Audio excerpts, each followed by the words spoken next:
Que as rosas floresçam em vossa cruz.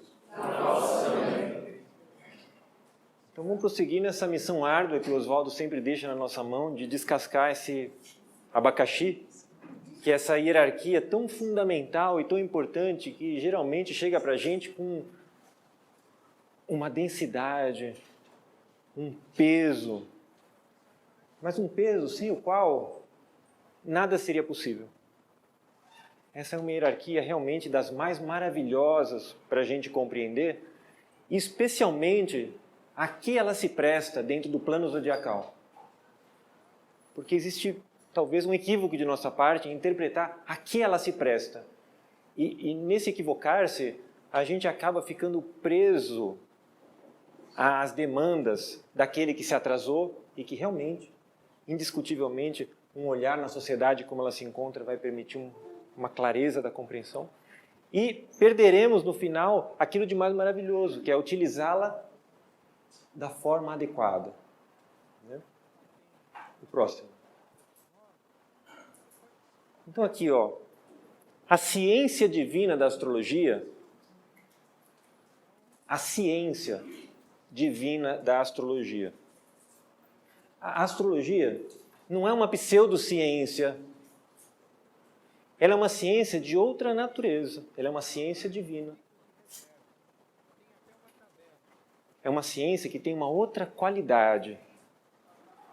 É uma ciência que busca uma possibilidade de compreensão que vá além da superfície das coisas.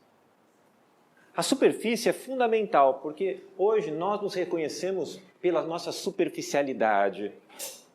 A gente tem uma epiderme, a gente tem uma pele que nos separa do outro, e a superficialidade, a discriminação, a racionalidade, todas essas ferramentas do método científico são muito interessantes até um certo ponto. Porque, eventualmente, nós precisamos ir além das aparências, além da pele, além da superfície, que nunca é suficiente, mas às vezes pode ser interessante. Porque pela superfície é possível entrar numa relação de consciência com as coisas. Mas consciência não é tudo, senão a possibilidade de um olhar. É uma forma de olhar para as coisas. Então a ciência divina da astrologia revela causas ocultas. Com a astrologia a gente pode ir além da epiderme, a gente pode ir além da pele, a gente pode ir além da forma, que trabalham em nossas vidas. Quando a gente fala num campo hierárquico que trabalhou e contribuiu para a nossa manifestação, a gente está falando disso. Dessas causas que fundamentam uma cosmogonia, que é como o cosmos se organizou para que o humano pudesse alcançar a estatura que ele tem hoje. Assessora o adulto com respeito à vocação. Grosseiramente, em que caso eu vejo a minha vocação? É a casa onde sou chamado. É minha vocação. E, teoricamente, essa vocação é onde eu deveria me esmerar profissionalmente. O que eu estou fazendo com essa vocação? Os pais na orientação dos filhos. Os pais podem orientar os filhos a partir dessa ferramenta. Não é muito interessante? Poder orientar um ser que está chegando, conhecendo já, independente da pessoa ter aprendido ou não falar, hábitos de um caráter de um ser que vai se manifestar lá na frente. E você pode se adiantar no sentido de fornecer uma qualidade de produtos e de alimentação para que esse ser se mostre da forma mais saudável ou menos desastrosa possível. Não é muito interessante poder olhar para isso dessa forma? Um mestre na orientação dos discípulos. É o que Oswaldo faz conosco.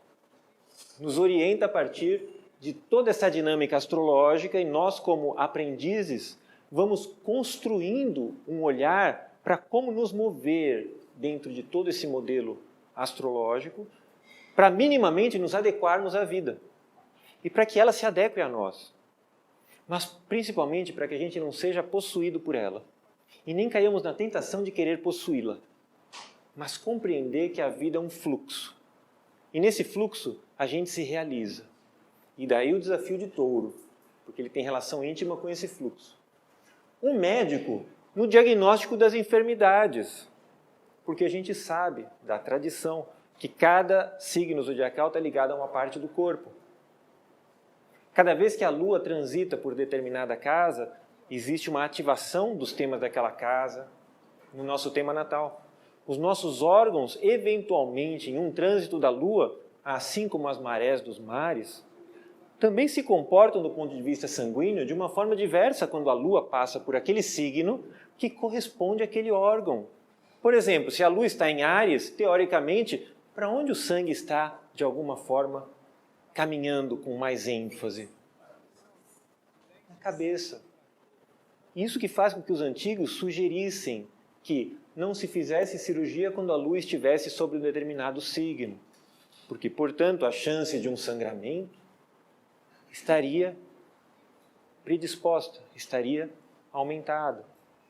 E, além disso, se a Lua está num determinado signo, nós já temos forças espirituais sanadoras atuando sobre aquele órgão, e nós não necessitamos intervir, enquanto seres materializados, sobre o órgão, se o espírito já está trabalhando sobre ele, salvo em situações de emergência, em que, inevitavelmente, temos que intervir. João, se a astrologia é tão dinâmica, por que a gente normalmente estuda a astrologia de uma forma tão estática? Isso é uma questão semelhante àquela de uma escola. Você tem o primeiro grau, você tem o segundo grau, você tem o fundamental, você tem o ensino médio. O primeiro passo para a compreensão de um estudo é compreender a sua gramática. E a gramática é estática. Você vê, depois de você compreender uma gramática, você vai dinamizar. Dinamizar um ensino significa criar uma retórica. Ou seja, nós vamos passear por ele e poder dinamizar aquilo que era simplesmente uma linguagem ao ponto de vivificá-lo. E tendo essa dinâmica interiorizada ao ponto de poder externá-la em palavras, partilhar, você vai poder entrar em relação com pessoas que se contrapõem àquilo e da melhor forma possível você poderá conduzi-las a uma compreensão. Mas o primeiro passo é sempre uma astroestática. Assim como na escola você vai estudar física, você estuda primeiro a estática e depois você estuda a dinâmica. Assim como você estuda primeiro as letras e depois as palavras, depois a construção de uma sentença. Então é só um movimento. Mas idealmente a gente deve visar a astrodinâmica, que é o quê? Baseados na compreensão estática do nosso tema natal, no momento em que nascemos, como que o céu, que não parou no momento que vocês nasceram, se vocês ainda não sabem, o céu não parou quando o desenho do mapa natal de vocês foi realizado. Nem dos taurinos. O céu continuou em movimento. Esse movimento celeste ele é como que uma rolimã que gira em volta de uma estrutura e aquilo está sem atrito porque tem graxa lá. Então, a vida da pessoa que está em graça, a estrutura astrológica também gira de uma forma silenciosa. Mas a vida da pessoa que está sem graxa na rolimã, aquele céu, quando ele gira, ele atrita no céu da pessoa que tem um determinado tema natal. E é esse atrito que vai dar sofrimento, perdas, desgostos, ou alegrias, realizações, surpresas. Porque a maioria das coisas que nós estamos destinados nessa vida são alegrias, realizações e surpresas. Se a minha vida não está sendo assim, é porque eu não estou vendo direito. Ou porque o meu olhar está tão na superfície, ele está tão taurinamente, no sentido denso desenvolvido, que eu perdi a possibilidade de olhar além das aparências. Está claro isso? Está fazendo sentido? Se não tiver, vocês me falam, viu? Aparentemente, ótimo. Então, o próximo. Então, a gente estava no último encontro desenvolvendo a questão do preço que pagamos quando violamos as leis da saúde. Analisamos 3 signos, Escorpião, Sagitário e Capricórnio, e associamos com a dinâmica daquilo que diz respeito à pobreza, obediência e à castidade. E percebemos que, por exemplo, apesar de Sagitário estar ligado à abundância, existe uma lição relacionada a Sagitário que se vincula à pobreza. E dessa forma começamos a desconfiar que tudo aquilo que um signo representa enquanto convite, muitas vezes pode ser exatamente o oposto daquilo que normalmente nós fomos habituados a pensar. E isso acontece com o touro também. Qual seria a violação desse princípio das leis da saúde que estaria vinculado a touro? O que a gente violou? O que a gente deixou de exercitar? O que a gente deixou de executar em touro? Que ele deixou de ser o signo maravilhoso que ele é, extremamente animalizado, mas maravilhoso, porque um touro é um bicho selvagem, né? Assim como um carneiro. Né? Mas o que nós deveríamos pegar de mensagem de touro e que a gente esqueceu? E que a gente ficou com uma dimensão muito mais de algo que gruda, de que endurece, e esqueceu. Vamos ver o próximo. Me digam, o quê? O quê? Né? O que vocês acham que touro tem enquanto missão primordial, enquanto convite primordial? Olhe bem, Áries dá esse impulso vital inacreditável. Touro precisa pegar esse bastão entregue por Áries e fazer algo com ele. Touro não pode pegar o que Áries deu e continuar fazendo a mesma coisa. Ele tem que fazer algo novo. Ele tem que ser epigenético. Porque o zodíaco não para em touro, para. Continua. Pro azar de touro. Tem que tornar belas as formas. Sem dúvida. Sem dúvida. Tem que tornar belas as formas. Desapego. Quem falou desapego? Você vê que interessante? Um signo fixo de terra, que geralmente a gente interpreta como o elemento que é mais endurecido, é aí que nós, como seres humanos, vamos ser desafiados a ver o quão desapegados nós somos. Então, um tema natal que é visitado por essa hierarquia de touro, ou é povoada por planetas na hierarquia de touro, está convidando esse ser no sentido de desafiá-lo a quão desapegado você é. Ah, você é desapegado? Você já alcançou uma envergadura de quem, de fato, as coisas são trabalhadas e passadas à frente? Tudo bem. Vamos nascer com planetas em touro? E vamos ver como que esse seu desapego já está desenvolvido. Então, touro diz respeito ao quê? Próximo. Fluxo. Touro é um signo de fluxo. Onde eu tenho touro no mapa, eu preciso gerar fluxo. Porque a gente já sabe que existe esse zodíaco todo. A hierarquia de touro talvez não soubesse, era a segunda hierarquia. Aliás, é importante que saibamos, essas duas primeiras hierarquias zodiacais, Áries e Touro, já se retiraram do campo de evolução zodiacal referente à nossa experiência de vida. Então, se nós temos elementos nos signos de Áries e de Touro, isso quer dizer que nós estamos respondendo aos ecos de algo que foi e algo que se já retirou. Se já se retirou é porque cumpriu aquilo pelo que veio. Então, como lidar com algo que já está plenamente realizado e ir além? Prestando atenção em quanto fluxo eu estou dando àquilo que está me convidando a uma obstrução.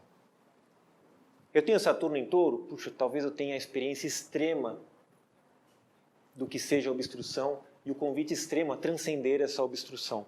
Como eu vou dar fluxo a isso? E se eu não der fluxo? E se eu não der fluxo para Touro?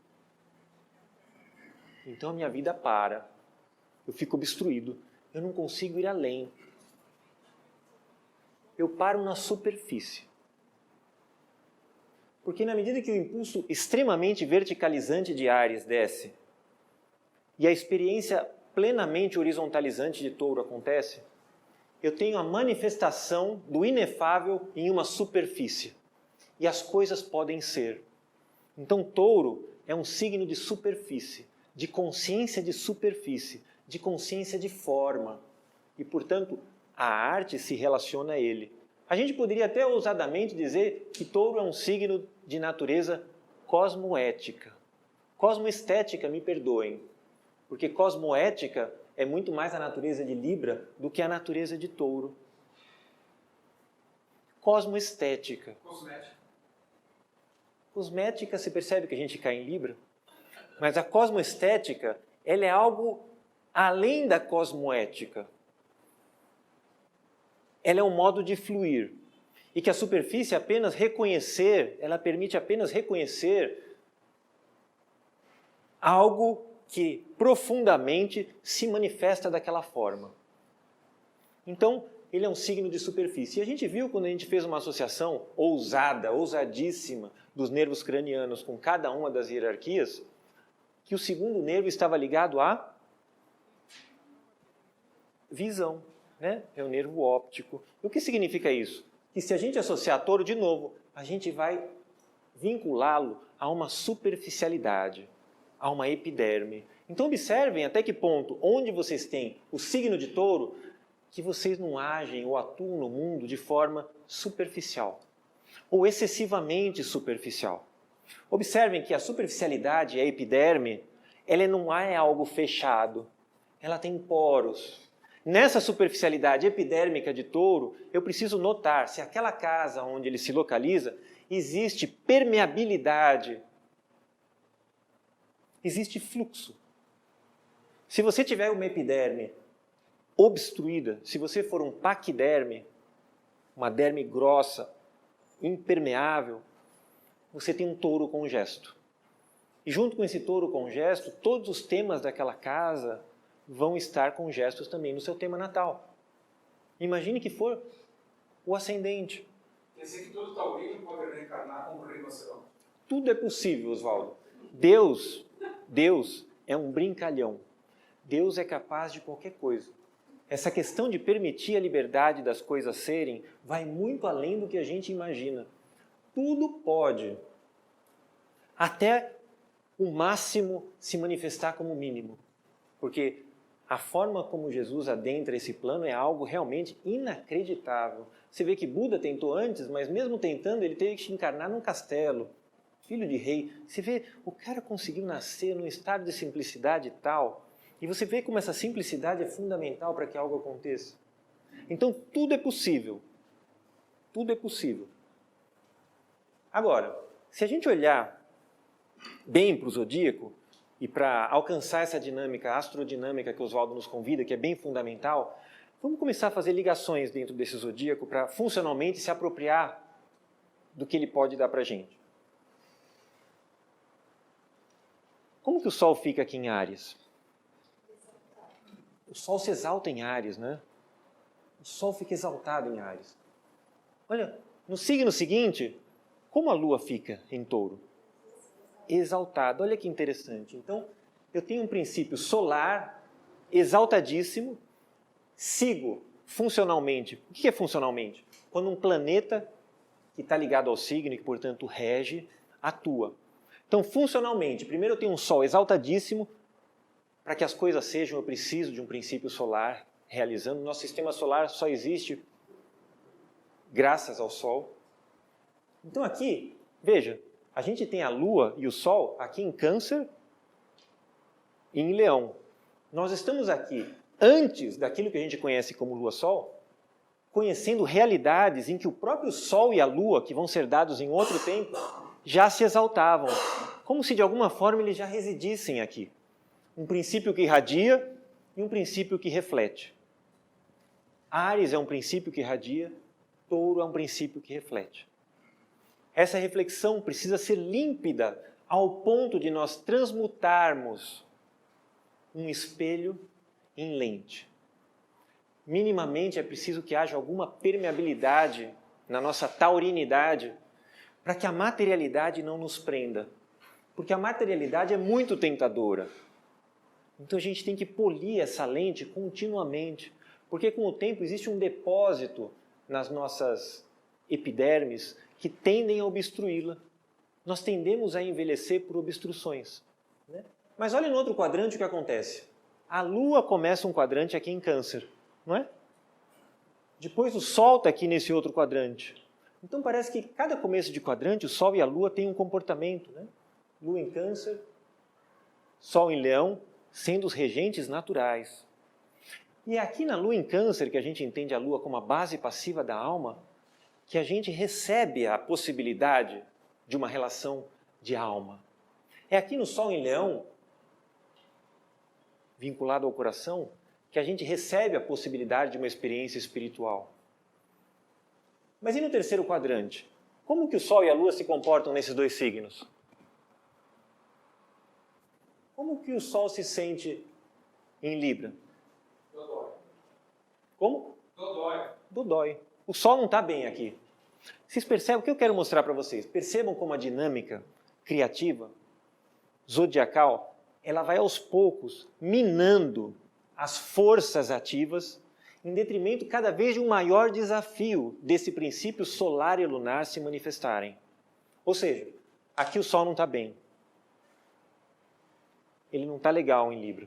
É um signo que está quase com o Sol se pondo, às 6 horas da tarde. E a Lua, aqui em Escorpião, como ela se encontra?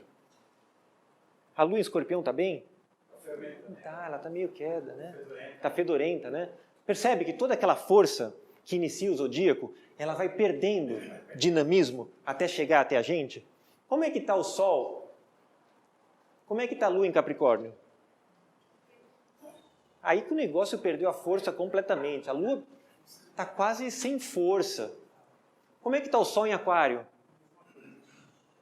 Está em queda. E só depois a gente vem. Então o que a gente tem que fazer, de algum modo, é vivificar tudo isso que a gente fica preso e conseguir lançar isso para que a nossa hierarquia ainda consiga retirar um pouco de vida do que foi os primórdios do início do zodíaco. E essa história zodiacal, quando a gente olha para o Sol e para a Lua, eles vão dando uma noção para a gente. Touro, enquanto epiderme, ele é a Lua exaltada. Ele é o princípio da fecundação exaltado. Então, até que ponto a minha casa de Touro é fecundante? Até onde eu me permito fecundar na casa de Touro? Porque a fecundação é um fluxo, não é um negócio que você fecunda e para. A fecundação é algo que você coloca em movimento. O que eu estou colocando em movimento em Touro? Se a minha vida não tem movimento, ou se meu movimento é falso, eu estou correndo atrás do rabo, eu não espiralo, Touro vai ser obstrução, sim. Mas se eu tenho movimento, Touro é uma força de realização das mais inacreditáveis. Das mais inacreditáveis. Então, próximo. Touro pode ser visto como? Touro é o signo do ver para crer. Mas não é Tomé? Você falou Tomé, mas Tomé não é Gêmeos? A lição do ver para crer tem que ser aprendida em Touro. Touro é o karma de Gêmeos. Se você não aprender a lidar com o fluxo da manifestação, quando você chega em Gêmeos, você está completamente à mercê de não acreditar e não ter segurança em nada. A segurança, de fato, vem de compreender esse princípio epidérmico da manifestação, que está em Touro. Touro é o ver para crer, é a marca da superfície, a possibilidade de se manifestar. Se a casa em que eu tenho Touro não manifesto nada, vai ter desgraça na minha vida. Essa desgraça é a desgraça do tipo paralisante. Eu me paraliso, minha casa paralisa, minha profissão paralisa, meus filhos paralisam, minha vida amorosa paralisia.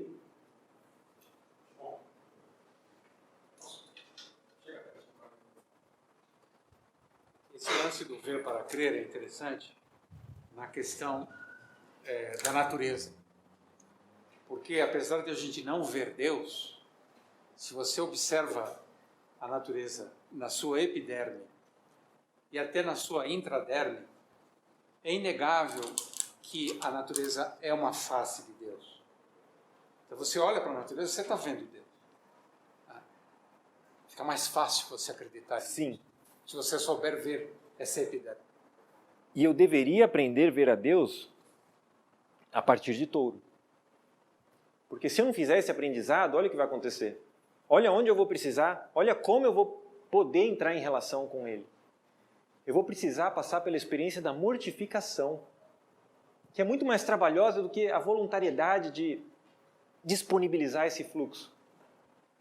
Em Escorpião, qual que é a experiência? É do crer para ver. O crer para ver é algo que para a gente se aproxima de uma irracionalidade. Para alguns pode até parecer ser bobo. Mas o crer nada mais é do que estar disponível para uma possibilidade. Estar disponível para entrar em relação com uma outra forma de vibração. E a gente sabe que Escorpião é um signo bastante vinculado à transformação, ao morrer. Mas eu já posso começar a aprender a morrer aqui. Quando eu dou fluxo, eu estou aprendendo a morrer. Como eu posso ver se eu já vinculei essas forças de vida, de fluxo e de morte no meu tema natal? Como Vênus se relaciona com Marte. Vênus é o ator de Touro, Marte é o ator de Escorpião. Como eles conversam? Eles trabalham juntos? Eles estão em quadratura? Eles não conversam? Se eles não conversam, eu não tenho noção. Não tem importância que você não tenha noção, essa noção se cria. Se eles conversam, eu observo a qualidade dessa conversa e dou fluxo a ela. Se é uma quadratura, eles não conversam, eles brigam, vai ter obstrução, vai ter dificuldade. Observe se nessa quadratura algum outro aspecto de outro planeta faz um sextil. Com que casa que esse sextil está acontecendo? Porque os temas daquela casa podem dinamizar o tema da dificuldade e da obstrução atual. Então, esse eixo é um eixo muito fundamental, porque é o eixo mais fixo do zodíaco. E é graças a esse eixo que nós pudemos alcançar esse grau de materialidade que a gente tem hoje enquanto seres humanos. Porque sustentar esse grau de aparente separatividade, apesar de sermos uma coisa única, é algo de inacreditável permissão. Essa permissão só pode ser dada por algo que seja muito autossuficiente, autossustentável. Esse eixo é um eixo poderosíssimo. É um eixo que dá problema na vida de todo mundo. Mas é muito importante que a gente perceba que, sendo um eixo que imobiliza, e que a gente crie uma estratégia de colocar em movimento. Como colocar em movimento?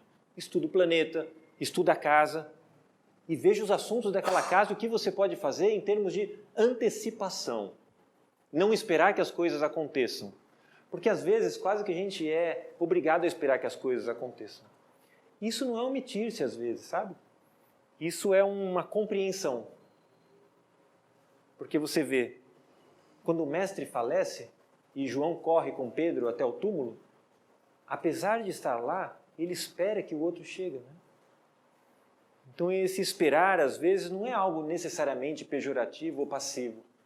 Ele pode ter um outro conteúdo também. Né? Próximo. Esperar, principalmente no sentido de esperança, é maravilhoso. Sim. Próximo. Então, olha só, uma pergunta que a gente precisa fazer, né? Ou uma frase que a gente precisa repetir em nossas orações. O mundo não é o que a gente vê, senão aquilo que ele esconde. Puxa, o mundo esconde algo? Esconde. O mundo está além das aparências. As aparências são dicas daquilo que pode estar por trás daquilo. Dizem que as aparências enganam. Observem bem as aparências. É difícil uma aparência enganar. Talvez alguma outra coisa engane. Quer dizer que se eu olhar para você, se eu for um bom observador, eu tenho que te dissecar? Sim. Sempre. Quando você olha para mim, e principalmente eu me posto à sua frente e eu posso olhar o seu olhar, eu tenho que saber quem está à minha frente. Não há como se esconder do próprio olhar. Nós estamos dentro do nosso olhar e a gente precisa desenvolver essa habilidade. A gente pode desenvolver isso astrologicamente e sondar o caráter de alguém, mas o olhar é muito mais rápido e fácil de ser reconhecido. Próximo. Então, olha só, resumindo. A presença de planetas no eixo Touro-Escorpião proporciona o aprendizado sobre como fazer a vida fluir. Você nasceu com planetas no eixo Touro-Escorpião? Esse é o seu desafio. Esse é o seu desafio. Você nasceu com uma casa que tem o eixo Touro-Escorpião, um eixo de casas, essas casas vão lhe desafiar. O humano mediano aprende por tensão.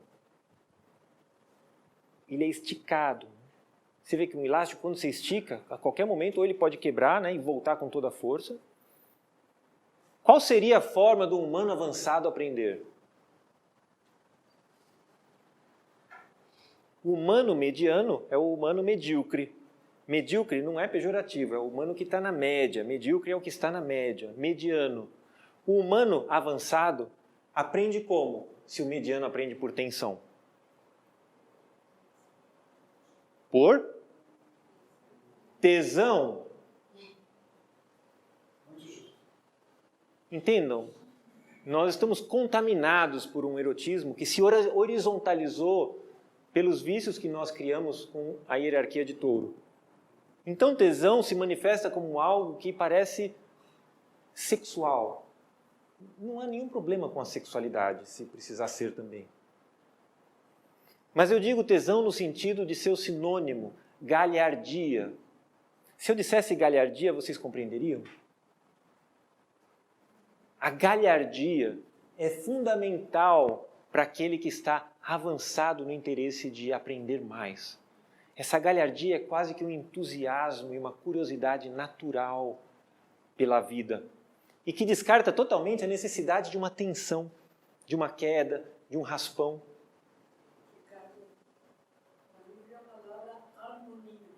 Sim. Fidelidade? Dignidade. Sim. Sim. São palavras venusianas, né?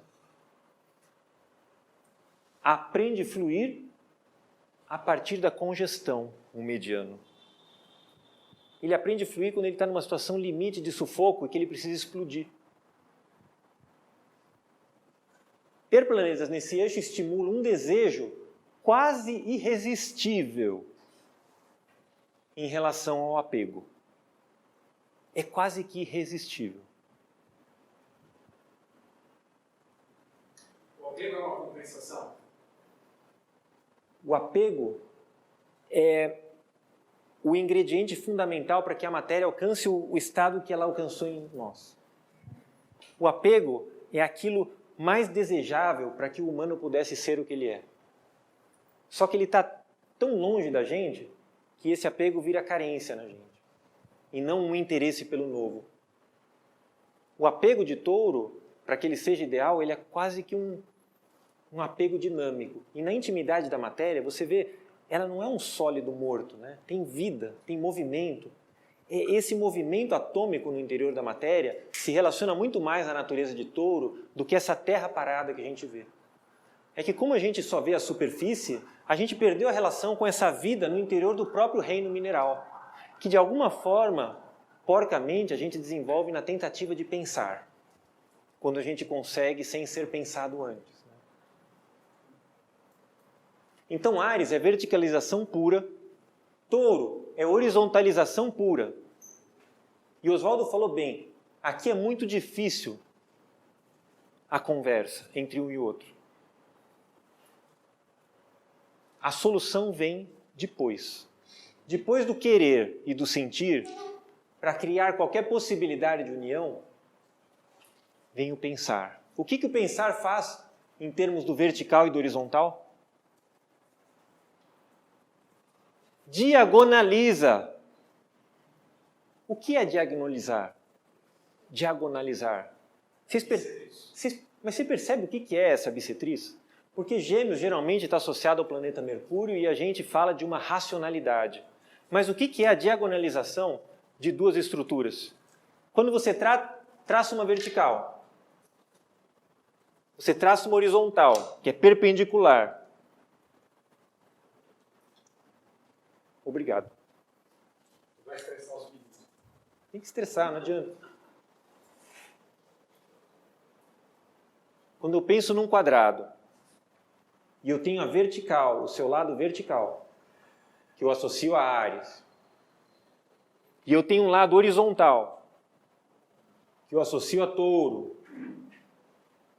Como casar naturezas tão opostas? Diagonalizando.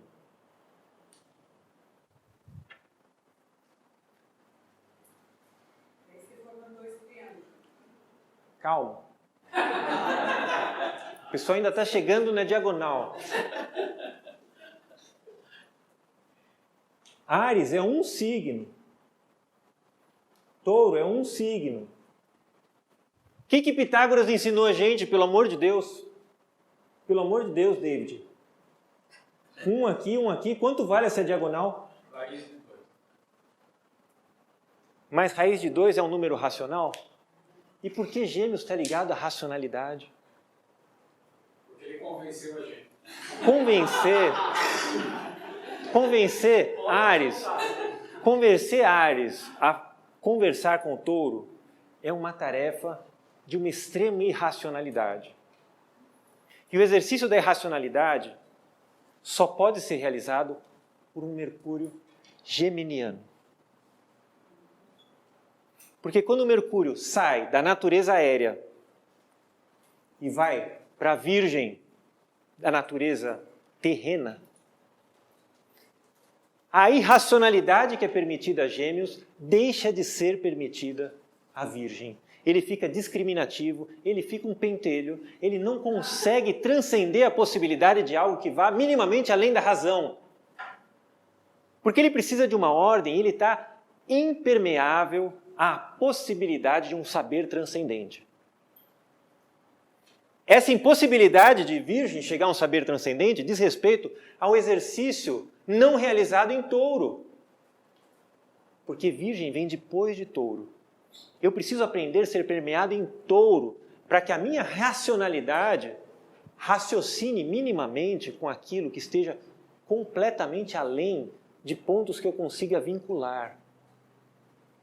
Então, no ponto de maior dureza é que está a raiz e a semente daquilo que vai me dar a maior leveza, que é de fato entender aquilo que está acontecendo aqui, que quando eu olho me parece loucura e que o mundo está uma desordem, mas que é de uma qualidade de ordem superior ao próprio caos.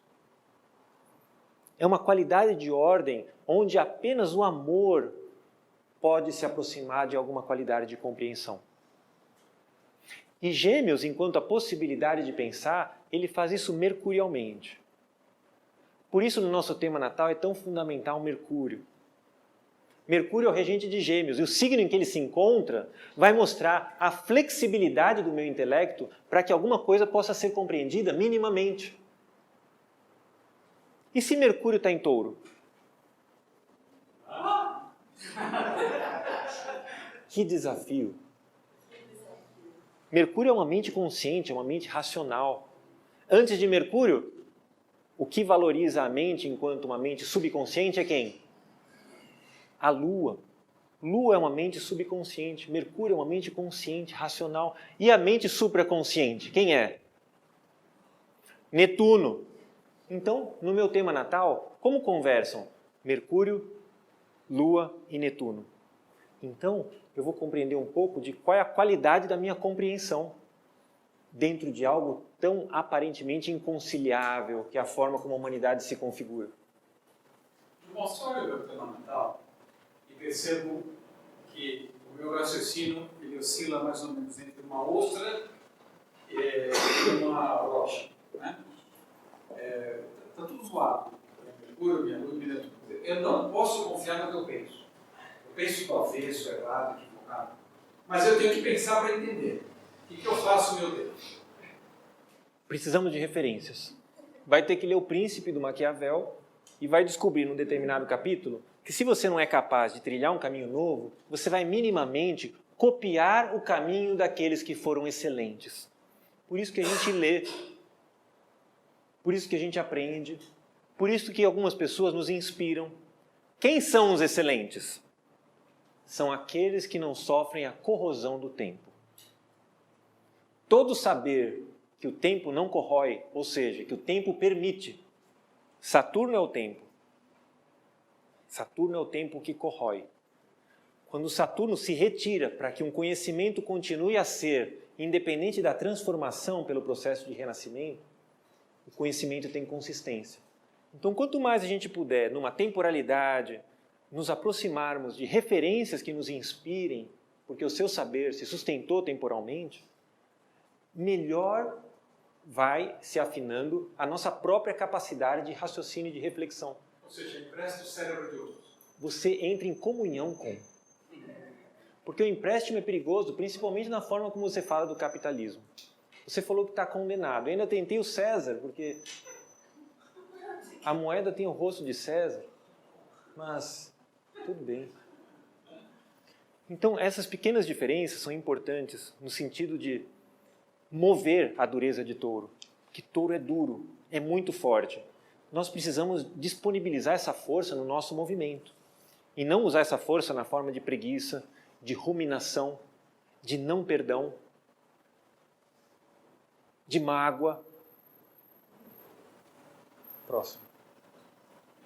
Uma coisa que eu percebo que todo tem muita dificuldade é com o luto. Parece que quando ele perde alguma coisa que ele ama muito, ele arrasta o luto até o final da vida. Você observa isso?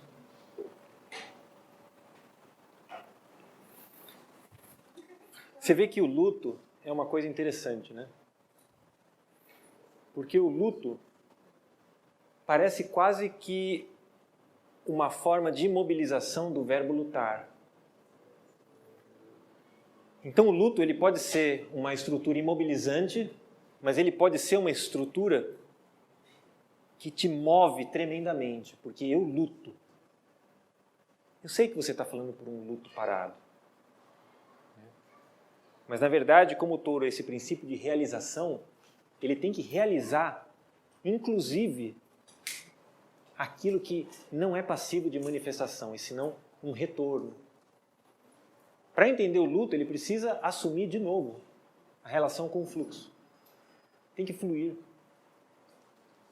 Porque o luto é inelutável, ele é fato. Que coisa, né? Tem pessoas que usam essa camiseta até algum tempo atrás, luto pelo Brasil, e você nunca sabe do que eles estão falando, né? É muito curioso como a gramática era um desafio também à nossa compreensão, né? O que vocês entendem quando alguém veste uma camiseta luto pelo Brasil? Está lutando pelo Brasil, a favor. Maravilhoso. Hã?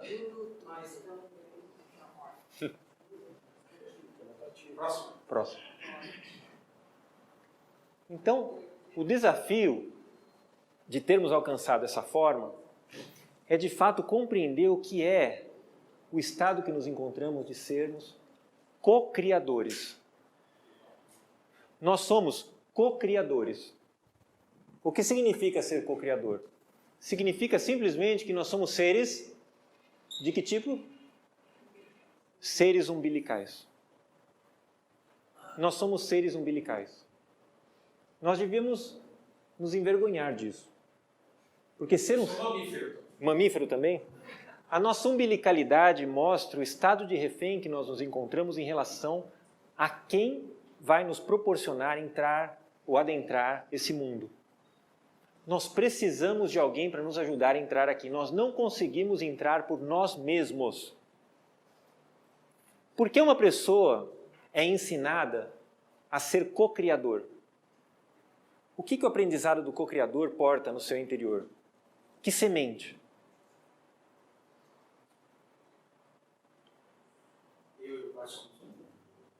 A gente vai chegar aí.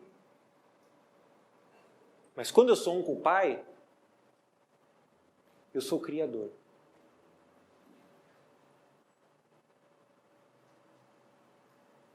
Porque o co implica quase que numa separatividade. Eu sou co-criador para aprender a ser criador.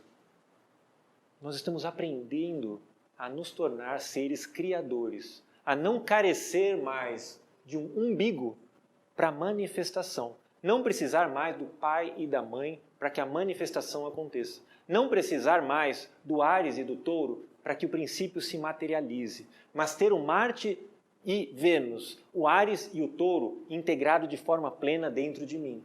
E eu já posso ver como isso é feito em termos de integração no aspecto entre Vênus e Marte. Quanto que eu já me aproximei do mistério da criação enquanto co-criador, até que a criação seja permitida. O próximo. Então, nós somos co-criadores até aprendemos a ser seres criadores. Está claro isso?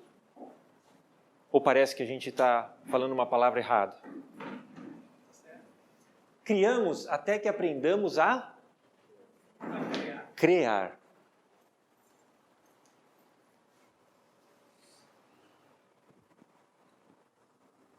Vamos recorrer a um clássico da literatura, Huberto Roden, num livro que é muito interessante, vale a pena ler, As Estratégias de Lúcifer, onde ele explica o porquê do Criador e do Criador.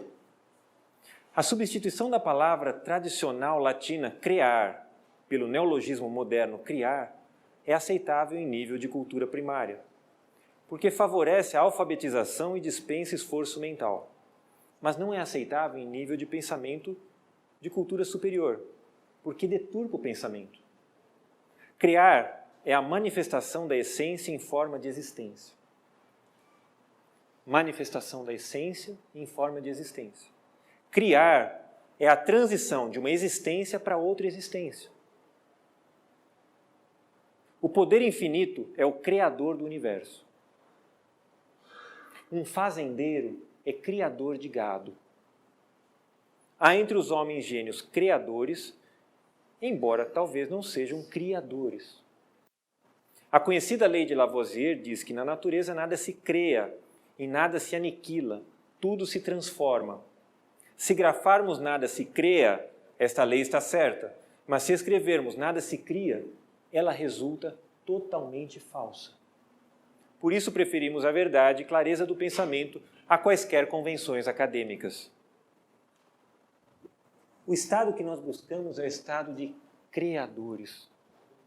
A criança sabe fazer isso bem, por isso que ela recria, né? Ela faz a Recriação. O taurino deformado faz isso mal porque, ao invés de ter, ele busca reter. É uma retenção. Próximo. Aqui esse símbolo maravilhoso, então, onde a gente vê a própria Lua sobre esse círculo que é a superfície da matéria que foi envolvida para que pudesse se manifestar enquanto forma, que é o símbolo de touro, né? O próprio chifre dele é a figura da Lua. Você vê que apesar da Lua não estar em Vênus, no símbolo de Vênus, no símbolo de touro, ela está plenamente manifesta, né? Próximo. Você tem algo do espírito, o símbolo é símbolo do espírito. Sim. Só que é um espírito que está muito interpenetrado na matéria. Muito. Quase invisível. E como a gente poderia ser sem essa concessão, né? Mas ao mesmo tempo, como a gente se perde e fica grudado nisso, e não consegue ver o fluxo que há nisso. Porque não é só um círculo, tem uma descida e uma subida também. Claro, Áries é mais nítido. Mas a gente pega muito isso aqui de touro e fica aqui. A gente esquece demais isso aqui de touro. Esse balanço. Né? Próximo. Então é interessante observar alguns casos em que a gente pode olhar para touro. Né? Aqui a gente tem a Augusta Foss, que é quem escreve Mensagem nas Estrelas, quem sabe astrologia e compartilha com Max Heindel. E a gente observa o quê? O nó do sul em touro, no alto do céu, né? Com Plutão em touro. Ela tem o regente de Escorpião que é onde ela é convidada a realizar a vida presente? Na cauda do dragão. Isso dá uma clareza à pessoa de tudo aquilo que ela já pode acessar para que seja transmitido, inacreditável. Além dessa clareza, é uma pessoa que nasce com o compromisso, porque a proximidade de Saturno com o nó do norte não necessariamente é um aprisionamento, senão uma escolha eventual de cumprir com algo, assumir algo para que seja cumprido. E o que acontece quando uma cauda taurina influencia tão fortemente uma cabeça, mas também com a dinâmica de obstrução, que é a tendência de Saturno?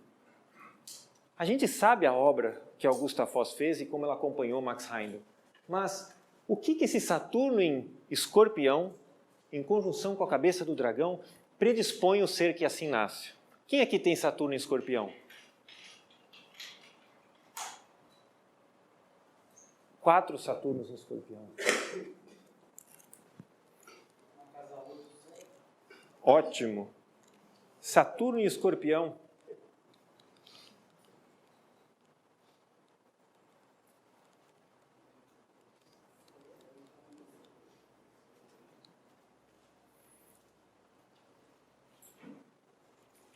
Quando bem aspectado, concede à mente rara aptidão mecânica, ampla em recursos sob as mais difíceis condições. Coragem indomável, uma persistência paciente diante da qual mesmo os problemas de mais difícil solução devem ceder.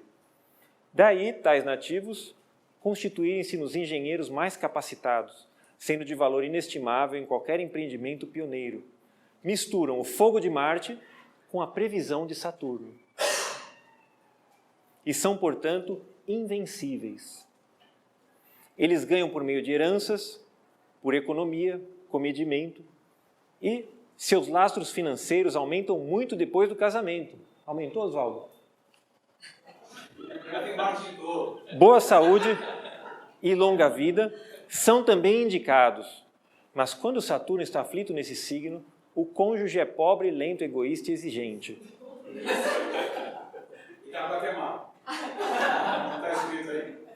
E a pessoa está sujeita a preocupações e a má saúde. Prisão de ventre e hemorroidas são as causas básicas que afetam, então, os nervos e todo o sistema. Que desafio, né? É um Saturno compromissado, não é? Tem como não ser compromissado com o Saturno e Escorpião? Tem, só que você vai sofrer muito, né? A vantagem do Saturno e Escorpião é que se você erra, o castigo vem em seguida. Rápido, né? Daí o aspecto compromisso. Porque quando você descobre isso, não há como não fazer aquilo que precisa ser feito. A não ser que você seja masoquista. Aí é outra coisa, né? Eu acredito que não seja o meu caso. Aí é outra conversa, Oswaldo. O próximo.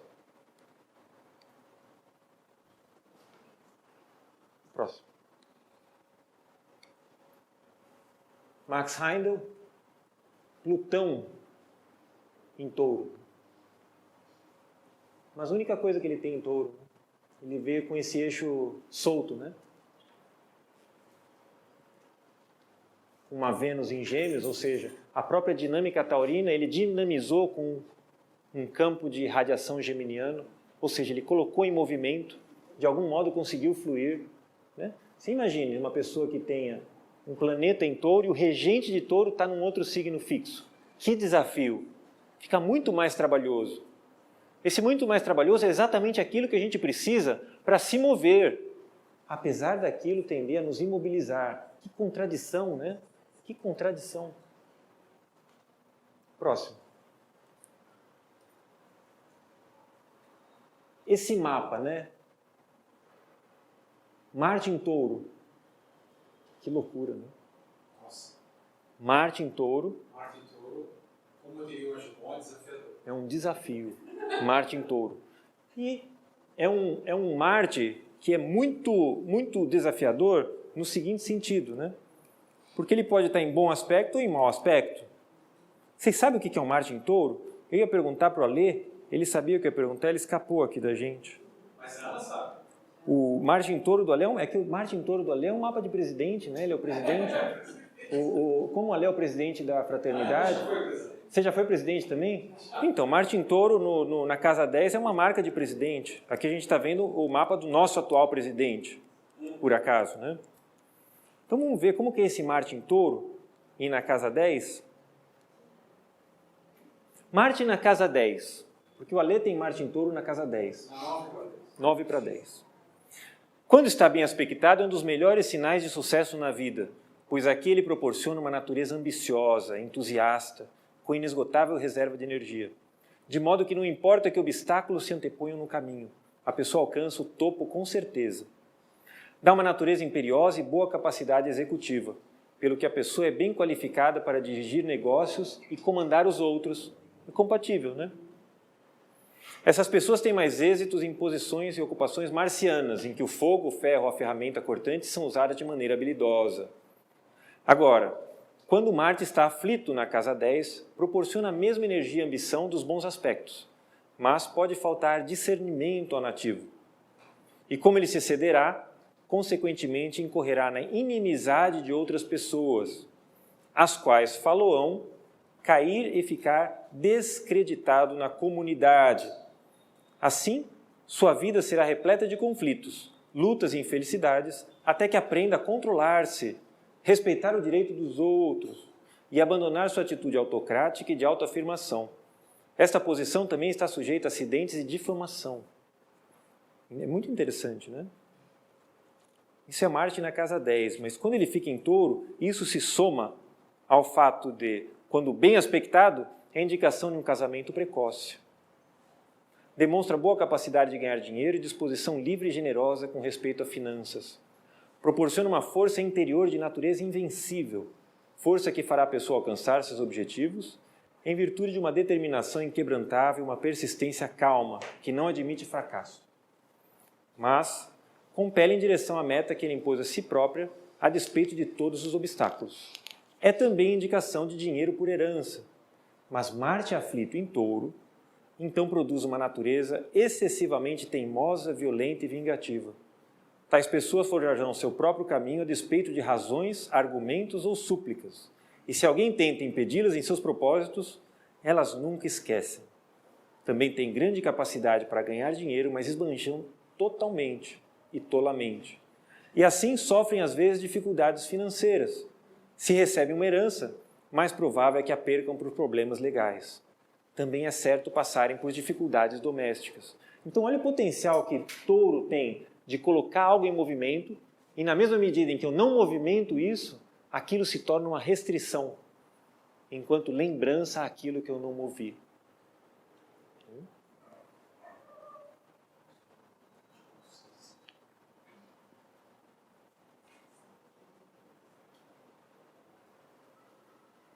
Mas independente de qualquer coisa terrível que a gente fale, é importante lembrar essa frase do Manly Paul, que foi amigo pessoal da Augusta Foz, né?